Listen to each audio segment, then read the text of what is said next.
How did a tiny country on the edge of Europe manage to bring powerful Eastern empires to their knees and take over a trade that was worth more than gold? At the beginning of the 16th century, the Indian Ocean was a closed lake for Muslim traders, who had controlled the flow of spices to Europe for centuries. No one could have imagined that this established order could collapse in a single day. But a fleet flying the five-shield flag was already approaching the shores of India, led by a man who had nothing to lose. This battle was a turning point that forever changed the balance of power between East and West. Watch the video to the end to learn the true price, measured in years of preparation and iron will, for the right to dictate terms to the whole world. Want to know a secret that will change your perception of the motives of great commanders? Francisco de Almeida, the first viceroy of Portuguese India, led his fleet into battle not for the king and not for spices. He was driven by a personal tragedy that turned an experienced administrator into a ruthless avenger. A year before the events at Diu, his beloved son Lawrence was killed in the Battle of Chaul, falling into a trap set by the combined fleet. The father's grief was so great that it overshadowed all the political and economic interests of the crown. Almeida received an order from the King of Portugal to hand over his powers to the new governor and return to Lisbon. But he demonstratively refused to obey the monarch's will, declaring that he would not leave his post until he had avenged his son. It was an act of incredible insubordination that could have cost him his head in his homeland. However, the viceroy's authority among the sailors was unquestionable, and they followed him. His phrase, "He who ate the chicken must eat the rooster," became the motto of the upcoming campaign. The entire Portuguese fleet assembled for this expedition was a formidable force, but its main driving force was the fury of one man. The soldiers and sailors saw their commander not just as an official, but as a father who thirsted for justice. This gave the expedition the character of a sacred mission, where retreat was considered impossible. Every decision Almeida made in those days was dictated by cold calculation aimed at the complete destruction of the enemy. He carefully prepared his ships, knowing that he would be facing a coalition of the strongest powers in the region. Almeida personally checked the readiness of the artillery and gunpowder supplies, trusting no one with important details. He knew that he would not have a second chance, and that any mistake would be fatal. His obsession spread to his officers, who understood that they were taking a deadly risk. The enemies, celebrating their victory at Chaul, had no idea what storm was approaching them from the sea. They believed that the death of his son would break the spirit of the old viceroy and force him to give up. But they fatally underestimated the character of the old-school Portuguese aristocrat. Instead of mourning, they got a war of annihilation, the likes of which the Indian Ocean had never seen before. Almeida forbade taking prisoners and negotiating until the enemy fleet was destroyed. He turned his ships into instruments of vengeance, abandoning the usual rules of chivalrous warfare. For him, it was a personal matter of honor that took precedence over diplomacy and trade. He wanted his son's name to be remembered through the fear that his killers would experience. The squadron moved along the coast of India, methodically destroying any ships belonging to the enemy coalition that it encountered. It was a show of force designed to sow panic even before the general battle. Rumors of the approach of the mad admiral quickly reached the ears of the rulers of Gujarat and Egypt. Fear began to undermine the confidence of the Allies, who until recently had felt in control of the situation. Preparations for battle proceeded in an atmosphere of absolute secrecy, but with an open demonstration of intent. Almeida wanted the enemy to know who was coming after them and why there would be no mercy. He wrote a letter to the ruler of Diu, in which he explicitly promised to reduce the city to ruins if the fleet did not come out to fight.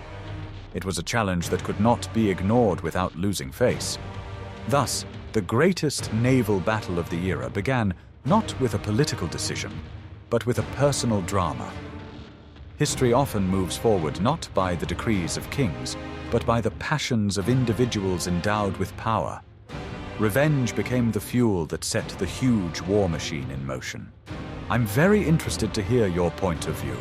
Does the commander's personal tragedy justify the risk he is exposing thousands of his men to? Write about it in the comments. What if I told you that everything you believed about the religious wars of the past is not entirely true? The Battle of Diu was not a simple clash between Christians and Muslims, as it is often portrayed in textbooks. Portugal was opposed by sworn enemies who would normally have gladly cut each other's throats. The Mamluk Sultanate of Egypt, the Ottoman Empire, the Sultanate of Gujarat, and the Hindu Zamorin of Calicut put aside their differences in the face of a common threat. But the most shocking participant in this anti-Portuguese coalition was the Venetian Republic. Christian Venice secretly financed and supplied the Muslim fleet in order to destroy its Christian competitors. By opening up the sea route to India, the Portuguese had deprived Venice of its monopoly on the resale of spices in Europe. Money proved more important than faith, and Venetian carpenters and gunners worked in Egyptian shipyards. This alliance was born of pure pragmatism and economic fear of new players.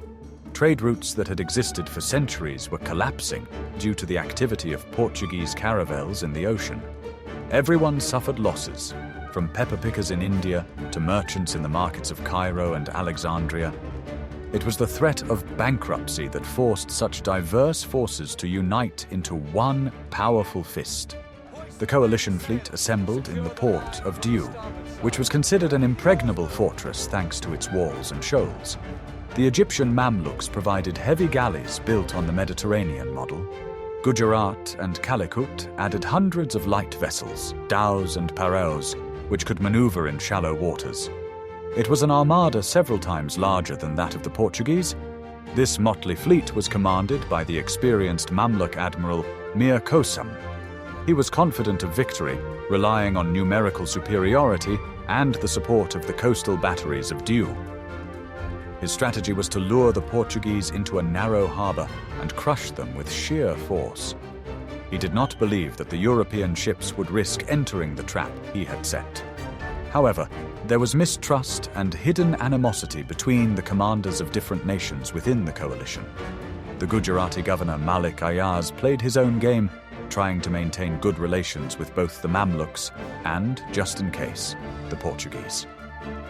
He understood that in the event of defeat, it was his city that would pay the highest price. This internal disunity became the Achilles heel of the huge fleet. Venetian advisors insisted on using boarding tactics, traditional in the Mediterranean. They believed that the Portuguese would not withstand hand-to-hand combat with the superior forces of the Mamluk infantry. This was a fatal mistake, based on outdated ideas about naval warfare. They prepared the fleet for a battle of the past, not realizing that the future had already arrived. Supplying such a huge armada required enormous resources, which depleted the local treasury. Provisions, water, gunpowder. All of this was delivered intermittently due to complex logistics and corruption. Soldiers of different nationalities often clashed with each other on shore while waiting for the enemy to arrive. Tension in the port grew with each day of inaction. Portuguese intelligence knew about the composition of the enemy fleet and the presence of the Venetians. This only strengthened Almeida's determination to destroy all those he considered traitors to the faith and commercial competitors. He understood that he was fighting not just a fleet, but the entire economic system of the Old World. Victory over such an alliance would mean complete domination of world trade. This strange alliance showed that in the face of economic catastrophe, geopolitical opponents were willing to forget all principles. The interests of their wallets united the cross and the crescent in an attempt to stop the inevitable course of history. But were their technologies ready to withstand a new era of warfare? Are you ready to learn what technological secret made the Portuguese victory inevitable? What I am about to show you would be banned in 12 countries if we were talking about modern weapons, but back then it was simply genius. And this is no exaggeration, because the Portuguese really did bring a completely different approach to naval warfare to the Indian Ocean. Their approach broke with conventional ideas about what a warship should be and how to fight at sea. At that time, many of the world's navies adhered to ancient traditions, believing that victory was achieved through hand-to-hand combat and the determination of the crew.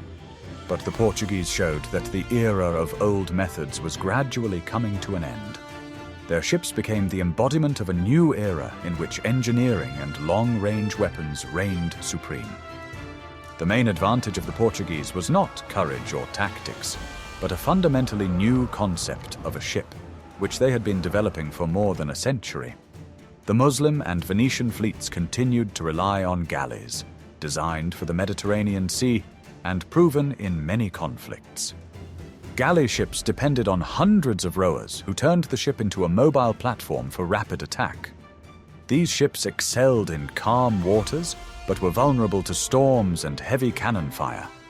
Their main strength was in close combat, where the number of soldiers was decisive, but in the age of gunpowder, this advantage was rapidly losing its value. Portuguese caravels and naus, on the other hand, emerged as children of the harsh Atlantic Ocean, where every ship had to withstand storms and thousands of kilometers of sailing. They were taller, more massive, and better protected than galleys, and could carry heavy artillery without risking collapse from recoil. The increased strength of the sides allowed them to withstand waves that would have sent any galley to the bottom. The sails gave them freedom of movement that was unavailable to ships dependent on rowers. In fact, the Portuguese brought tanks against light cavalry to the battle, and the difference was noticeable from the very first minutes of the battle. Artillery became the decisive factor that created an insurmountable gap between the opponents. Portuguese gunners were considered the best in Europe thanks to constant practice on long voyages. They mastered the methods of accurate aiming and could fire rapidly from their breech-loading guns, which were already ahead of their neighbors' technology at that time. These guns could fire farther than any arrows or light cannons of their opponents, allowing them to destroy the enemy without letting them get within dangerous range. Where other fleets closed in for hand-to-hand combat, the Portuguese decided the outcome of the battle from a distance. Their volleys turned the thin sides of galleys into piles of splinters before the enemy could even get close. The Mamluk galleys had guns only at the bow, which limited them to one direction of attack. To change their target, they had to turn the entire ship around, which was incredibly difficult in a crowded harbor or under enemy fire. Portuguese ships, on the other hand, had full battery decks, allowing them to fire long series of shots on both sides. A single broadside could wipe out dozens and sometimes hundreds of soldiers from the deck of a galley, weakening the enemy before they even attempted to board. The tactical advantage was so great that many Mamluks simply did not have time to prepare for the attack. Each Portuguese hit was accompanied by destruction that the galleys could not withstand for long. The high sides of the Portuguese naus made them almost impregnable to boarding from low galleys. Attackers had to climb up the smooth walls under fire from crossbowmen and musketeers. The Portuguese were in an advantageous position and could shoot down from above, turning enemy attempts to climb aboard into a tragic scene. Soldiers risked their lives trying to use hooks and ropes, but in most cases did not even reach the middle of the side. The height and design of the hull acted as a natural fortress that was impossible to storm. The enemy's numerical superiority was dissolved by this difference in levels.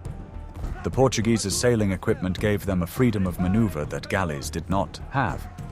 Their square sails allowed them to sail against the wind, changing course to always occupy the best position for firing. Galleys, on the other hand, depended on the strength of their rowers, who quickly tired, especially in prolonged combat.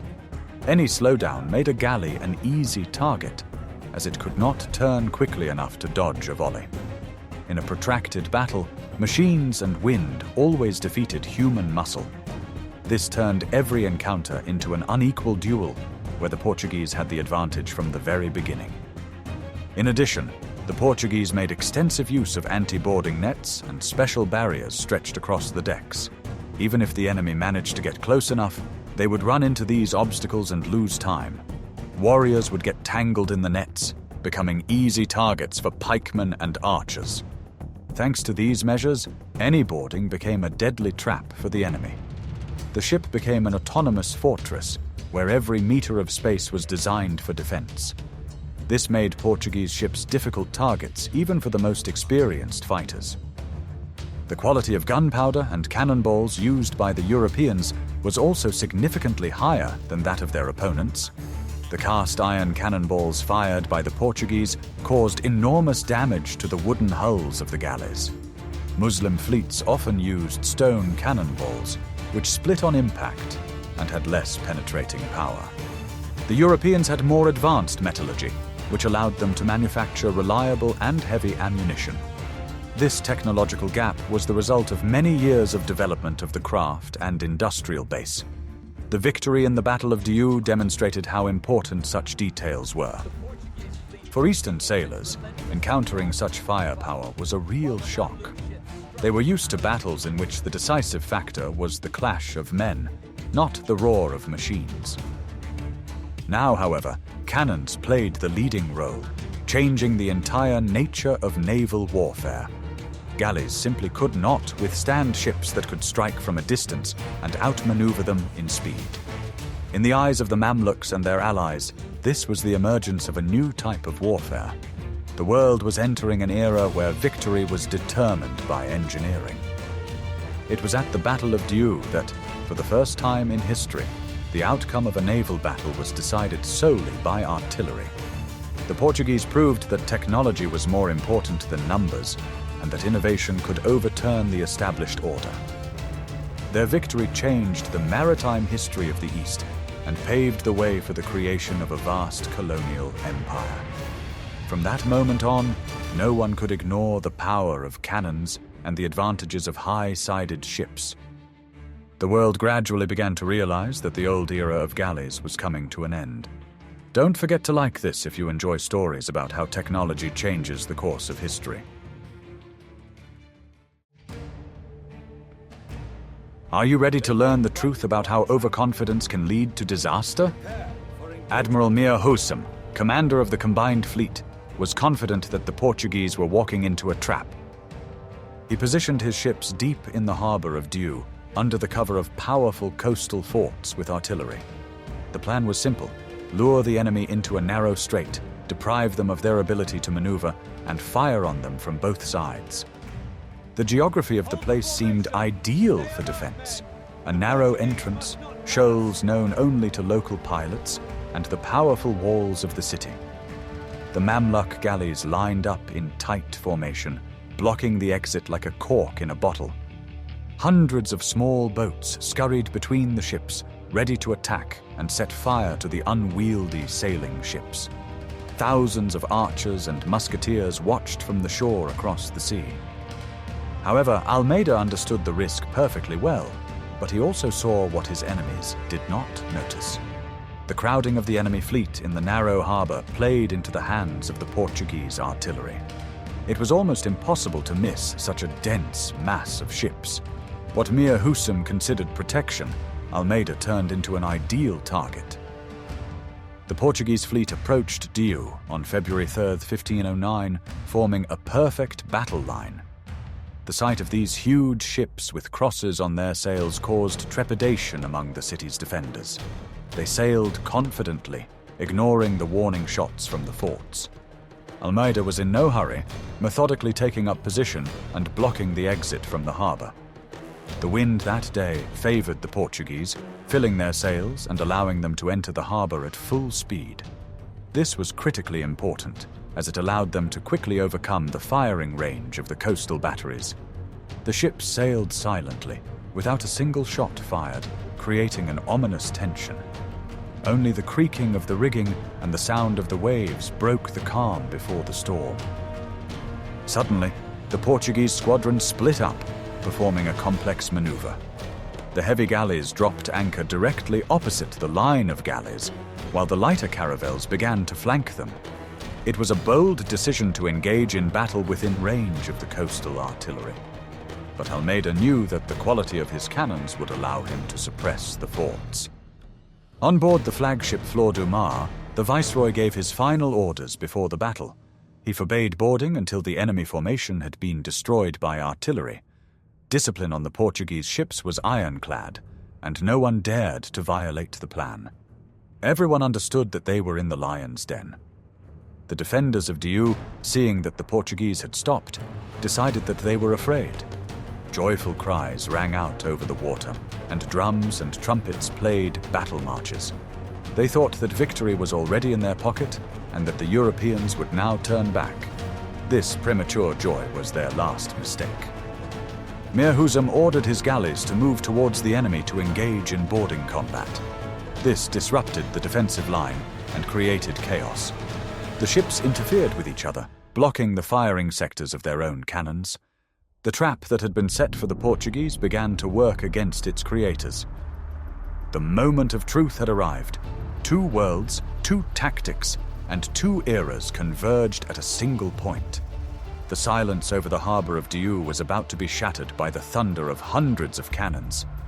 How do you think a man standing on the deck of a wooden ship feels a second before the cannonade begins? The battle began at noon, when the sun was at its zenith, illuminating every detail of the impending drama. The signal to attack was given by Almeida's flagship, which fired a single cannonball at the flagship Mir José.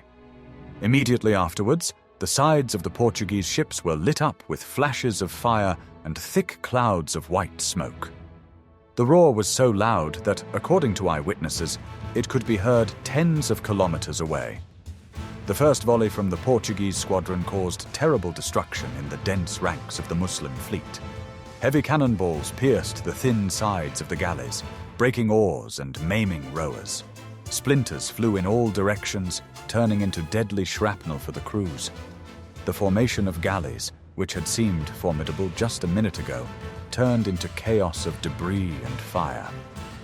The coalition's return fire was weak and disorganized.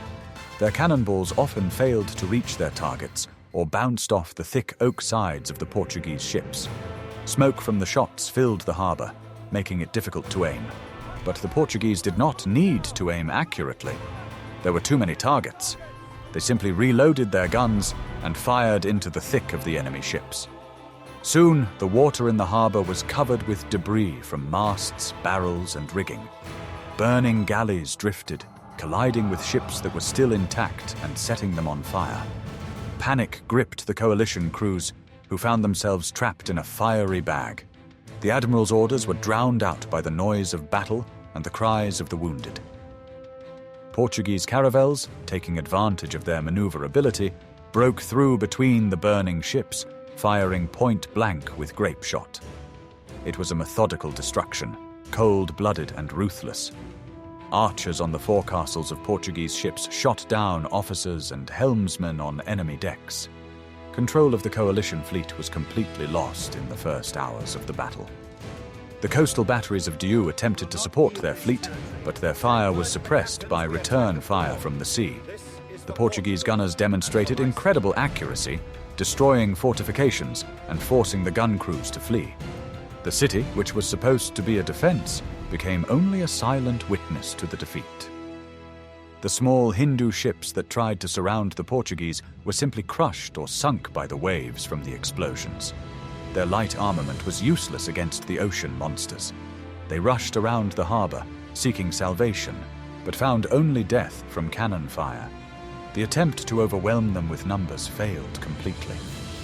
The air was filled with smoke, the smell of gunpowder and burning wood. Visibility dropped to a minimum, and the ships fought in the semi-darkness, guided only by the flashes of gunfire.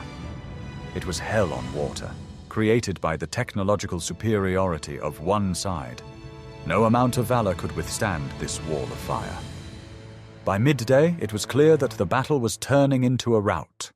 The proud galleys that had dominated the seas for centuries were now useless toys. The Portuguese continued to fire without slowing down, as if they were wielding huge hammers. The water in the harbor darkened with soot and ash. The first stage of the battle showed the complete failure of the old tactics of naval combat. The artillery duel was won by the Portuguese without a single casualty. But the enemy had not yet given up completely, and the most desperate attempts at resistance were yet to come.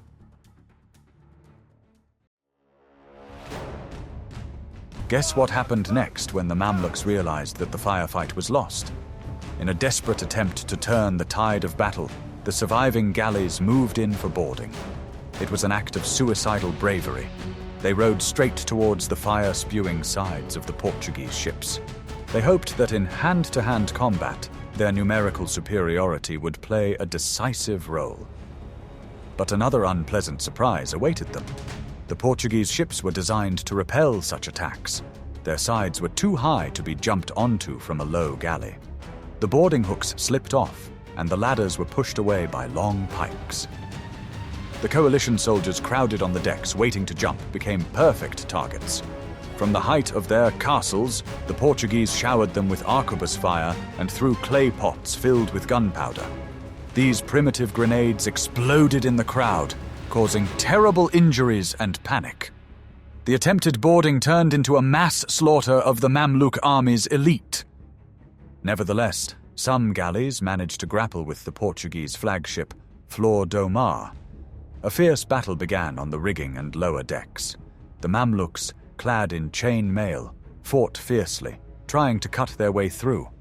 But the Portuguese armored men, protected by solid cuirasses, stood to the death, forming a wall of steel. In the confines of boarding combat, the long yatakans of the Eastern warriors proved less effective than the short swords and halberds of the Europeans. The Portuguese acted in coordinated units, covering each other, while their enemies attacked in a chaotic crowd. Discipline and better protective equipment once again played their part. Snipers sitting in crow's nests on the masts of Portuguese ships methodically shot down commanders on enemy ships. Having lost their officers, the Mamluks' attack faltered. Left without leadership, the soldiers began to retreat, jumping into the water to escape the Portuguese blades. The water around the ships was teeming with people trying to swim to shore. But even there they found no salvation. The Portuguese lowered boats and finished off the survivors in the water. Almeida was true to his word. He had no intention of leaving his enemies alive. The cruelty of this stage of the battle was to serve as a lesson for all of India. By evening, the boarding attempts had ceased completely. Those galleys that had not been sunk were captured by the Portuguese. The decks were slippery with water and blood, but the flags with the cross still flew over the Portuguese fleet. Not a single Portuguese ship was lost or captured. It was a complete defeat of boarding tactics in the face of the enemy's artillery superiority. The traditional way of waging war at sea died on that very day. It became clear that the bravery of a warrior with a sword was powerless against an organized system of fire and steel. The coalition fleet effectively ceased to exist as a combat unit. Only scattered pockets of resistance remained on individual ships that refused to surrender. But their fate was already sealed. How do you think the commander felt, seeing the destruction of his fleet and realizing that his tactics were a century out of date?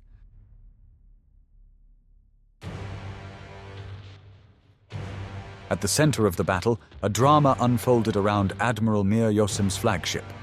It was a huge galley, richly decorated and carrying the fleet's treasury on board. It became the main target for the Portuguese, who sought to decapitate the enemy army. Vice King Almeida's Gran Nao approached the enemy flagship closely, blocking its wind with its sails. A broadside from the Portuguese ship destroyed the superstructure at the stern of the galley, where the command post was located. Mir Husam, wounded at the beginning of the battle, tried to organize a defense, but his men were demoralized. They saw the rest of their fleet burning and sinking around them. Hope for victory faded, replaced by the desire to survive at any cost. The Portuguese began boarding the flagship, not chaotically, but methodically clearing the deck with volleys from their arquebuses. When they stepped aboard the enemy ship, resistance was weak. Many Mamluks chose to surrender, hoping for the mercy of the victors, or threw themselves overboard. The pride of the Eastern Fleet was captured in a matter of minutes. Mir Kosem himself managed to leave the ship in a small boat and flee to shore. His escape was the final signal for the other ships to surrender. The admiral, who had promised the Sultan to bring back the heads of the Portuguese, now saved his own, abandoning his men to their fate. This escape greatly damaged the Mamluks' reputation in the eyes of their Indian allies.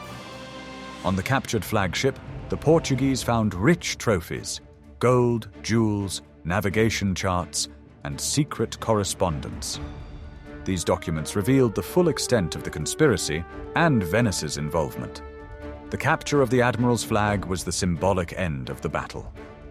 The ships of Gujarat and Calicut, seeing the destruction of the Mamluk flagship, began to withdraw from the battle. They tried to take refuge in shallow channels where the heavy Portuguese ships could not enter. The coalition fell apart before their eyes, with everyone now thinking only of saving their own skin. The Portuguese did not pursue the small vessels, focusing instead on finishing off the large galleys. They methodically burned the captured ships, unable to take them with them. Huge bonfires on the water lit up the approaching night, serving as beacons of victory. The capture of the flagship marked the end of organized resistance. The battle turned into a mop-up operation. Almeida watched this from the bridge of his ship with grim satisfaction. His revenge was complete. The enemy had been humiliated and destroyed. By the end of the day, only charred skeletons remained of the once mighty fleet. The sea returned to silence, broken only by the crackling of burning wood. It was the end of Egypt's naval power in the Indian Ocean. The fall of the flagship was the point of no return.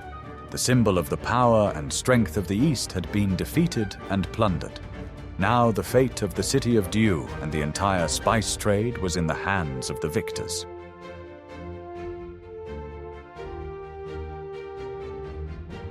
While the ships riddled with cannonballs burned in the harbor, another, no less tense drama was unfolding on the shore. The governor of Diu, the cunning, devious, and ever-cautious Malik Ayaz, stood on the crenellated walls of his fortress and watched as his allies' fleet perished below. He saw the masts burning, people drowning, and the entire coalition, on which he had pinned his hopes that morning, collapsing. Ayaz instantly realized that betting on the Mamluks had been a mistake, and that the only way to save the city and his power was to change course immediately. For him, politics was the art of survival, and loyalty was only a temporary tool. When the Portuguese ships, tired but still formidable, approached the walls of Diu, Ayaz did not order them to open fire, even though the siege cannons were already loaded. Instead, he sent a messenger to Almeida with a white flag and rich gifts. Boxes of gold, fabrics, jewels, and promises of submission. The governor offered food, supplies, and all kinds of assistance, just so long as the Portuguese did not storm the city. In essence, he sold out his defeated allies to buy his own life and the safety of his subjects. The Mamluk warriors who managed to reach the shore rushed along the coast, hoping to find refuge in the fortress. But the gates remained closed to them. Ayaz understood perfectly well that if he let even a few fugitives in, the Portuguese would consider it an act of hostility. Yesterday's defenders of the Islamic faith had become a burden, and the governor was eager to get rid of them. Many of the survivors were captured by his men right on the beach, tied up, and ceremoniously handed over to Almeida as a gesture of willingness to cooperate. Contemporaries and many historians called Malik Ayaz's actions treason, but for him it was cold logic. He saw clearly that resistance was pointless. The enemy, who had just destroyed a huge fleet in one morning, could wipe Diu off the face of the earth. Ayaz chose the path of political instinct rather than heroic suicide. Almeida, a pragmatic man, readily accepted the offer. He did not need a ruined city. He needed a base of operations, access to trade, and recognition of Portuguese supremacy. He demanded a huge contribution, a promise of complete submission, and the release of all Portuguese prisoners captured earlier. Ayaz agreed without the slightest hesitation. The price of refusal was too obvious. In addition, the governor undertook to supply the Portuguese fleet with water, grain, timber, and everything else it needed at the first request, effectively turning Diu into a vassal of Portugal. Formally, the city retained its independence, but in essence it became part of the Portuguese maritime power system. It was this agreement that laid the foundation for the future construction of the famous Portuguese fort in Diu, a symbol of their dominance in the Indian Ocean. Ayaz's actions provoked outrage in Cairo and Constantinople. The Ottoman and Mamluk rulers accused him of cowardice, of betraying the common cause, of undermining the unity of the Muslim powers. But their anger was distant and fruitless. They were thousands of kilometers away, while Portuguese cannons stood right under his walls. Ayaz chose the power that was here and now. This episode vividly highlights the internal decay of the anti-Portuguese coalition. The alliance was held together only by the hope of victory, without a single center, without a common goal. As soon as the wind of fortune changed, the alliance collapsed like a house of cards.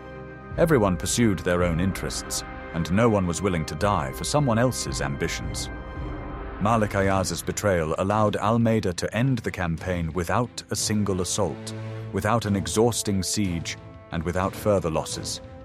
He got everything: revenge for his dead son, military glory, political dominance, and a strategic base. Diplomacy backed by force proved to be much more effective than force alone.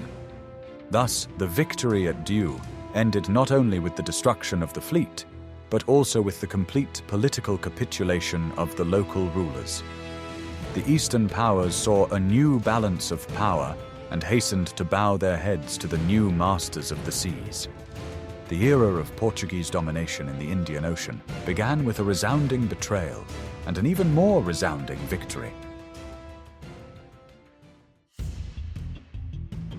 The terms of peace dictated by Almeida were harsh and humiliating for the losers. Egypt and Gujarat had to pay colossal sums in gold, and these sums were so large that their payment was a heavy blow to the treasuries of both powers. Almeida understood perfectly well that money was important in itself, but even more important was the political pressure exerted by this demand. To finally secure Portugal's position, he made the main point of the peace treaty the complete renunciation by Islamic countries of any claims to control over maritime trade. Thus, the Indian Ocean was declared a Portuguese sea, their new maritime world. From then on, all spice trade had to go through Portuguese trading posts and exclusively on Portuguese ships. For merchants, this meant that any attempt to use the old routes became a risky business. People who had been following their traditional routes for centuries were now forced to pay the Portuguese for the right to trade. Any ship without a special charter was considered a violator and was subject to capture or destruction. Thus, the Portuguese not only controlled trade, but also created a new system in which they were the sole masters. This monopoly became one of the most audacious and profitable in world history. Spices were a commodity of enormous value, and every country sought access to them. The Portuguese decided to cut off all competing routes by creating a network of fortifications, trading posts, and naval outposts. They used their technical superiority in artillery and shipbuilding to impose their conditions on a vast region previously dominated by Arab and Indian traders. Now every bag of pepper, every barrel of cloves, and every shipment of cinnamon had to pass under the Portuguese flag. Venice suffered a crushing blow that no one in the city had expected. Spice shipments through Egypt almost completely ceased, and the familiar delivery routes on which the Republic's wealth depended were undermined. Merchants, accustomed to controlling trade in the Eastern Mediterranean for centuries, were suddenly confronted with a reality where they no longer had any say. In Lisbon, pepper prices fell because the commodity flooded in huge quantities, while in Venice, on the contrary, they jumped to unprecedented heights. The economic center of Europe began to slowly but surely shift from the familiar Mediterranean to the Atlantic coast. Portugal and Spain became the main gateways between the Old World and the riches beyond the sea. The Venetians tried to find new ways and restore their influence, but the traditional system could not withstand the pressure. The Battle of Diu marked the beginning of the end of the golden age of the Venetian Republic, depriving it of the foundation on which it had stood for hundreds of years. For the Mamluk Sultanate, the defeat was even more devastating. This power lived off the income from transit trade, and every ship passing through the Red Sea brought significant revenue to the treasury. When trade collapsed, the economy quickly weakened. Egypt lost a significant part of its income, and the treasury could no longer maintain the army and sustain its former level of influence. A weakened Egypt soon became easy prey for the Ottoman Empire. The Ottomans had long had their eye on this rich and strategically important territory, but it was only after the collapse of the Mamluks that they were able to deliver the decisive blow. The defeat at Diu, which took place far from the Nile, reverberated in Cairo and became one of the reasons for the fall of an entire dynasty. Thus, Portuguese cannons changed the fate of a country thousands of kilometers away from the battlefield. Portugal, meanwhile, entered its long and brilliant golden age. Wealth flooded into the country that no one could have imagined just a few decades earlier. Gold, silver, spices, fabrics, precious stones, and exotic goods flowed into Lisbon. With each passing year, the city became richer and more powerful, transforming into the capital of a vast colonial system. Portuguese kings built palaces, supported scientists, and sent new expeditions to unexplored lands. During those years, Lisbon truly became the capital of the world. Routes from Africa, Asia, and South America converged at its ports. Ships arrived here loaded with spices from India, slaves from Africa, gold from the west coast, and rare goods from distant countries. The victory at Diu provided the financial foundation that allowed Portugal to create one of the first truly global empires. The whole world felt the effects of this success. Almeida, having accomplished his mission, soon handed over power to Afonso de Albuquerque, the man who was to continue strengthening Portuguese domination. Almeida believed he had done everything that was required of him. His revenge for his son's death was complete, and the strategic task of strengthening Portugal's position had been achieved. He could return home with a sense of duty fulfilled, hoping for a well-deserved rest. But fate had other plans. The man who had conquered entire empires and changed the world's trade balance died in a minor skirmish with local tribes in South Africa. His death seemed unjust and accidental, especially against the backdrop of the great events in which he had participated. Nevertheless, Almeida's legacy lived on and flourished because the Portuguese system was already firmly established and continued to expand.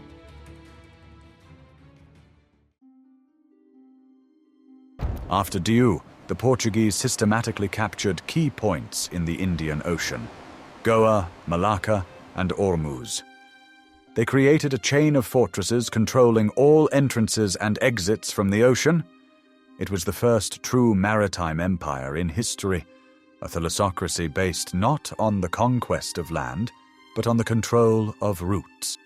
They changed the very essence of maritime trade. Whereas before it had been a free exchange between many independent merchants, now it was a state monopoly supported by military force. Spices flowed into Europe like a river, enriching the Portuguese crown and ruining its competitors. The technological superiority demonstrated at Diu prompted other countries to start an arms race. The Turks and Asian rulers began to hastily modernize their fleets and cast cannons in an attempt to catch up with the Europeans. But time had been lost, and the gap was too wide. Portugal's influence extended far beyond trade. Along with goods, Christian missionaries, European culture, and architecture came to Asia. Traces of the Portuguese presence are still visible in the names, language, and cuisine of many countries in the region.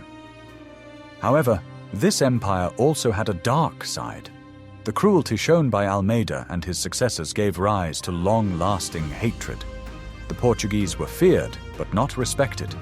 Their power was based solely on military force, and as soon as that force weakened, the empire began to collapse. Nevertheless, the entire 16th century passed under the Portuguese flag. A small nation of seafarers proved that courage, technology, and determination could compensate for a lack of resources and manpower.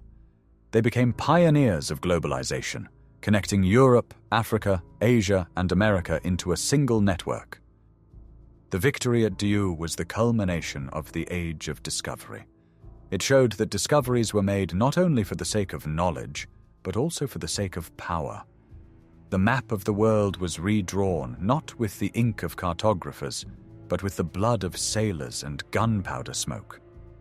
The legacy of those events is a lesson in the importance of controlling communications.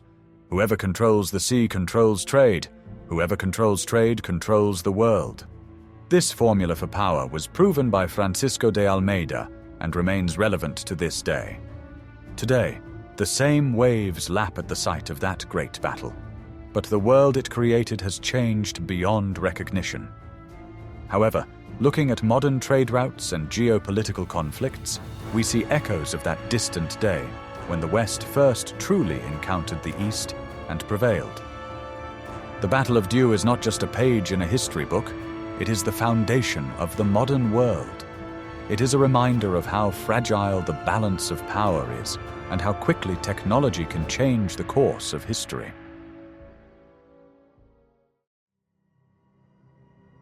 The story of the Battle of Diu is a vivid example of how personal drama, political intrigue, and technological progress intertwine to change the fate of continents. We have seen how one man's revenge led to the birth of the first global empire. It was a time of brutal decisions and great achievements, the echoes of which can be heard through the centuries. What would you like to see in the next videos? What other forgotten but fateful battles should we tell you about? Write your suggestions in the comments and subscribe to the channel to continue your journey through the pages of living history with us.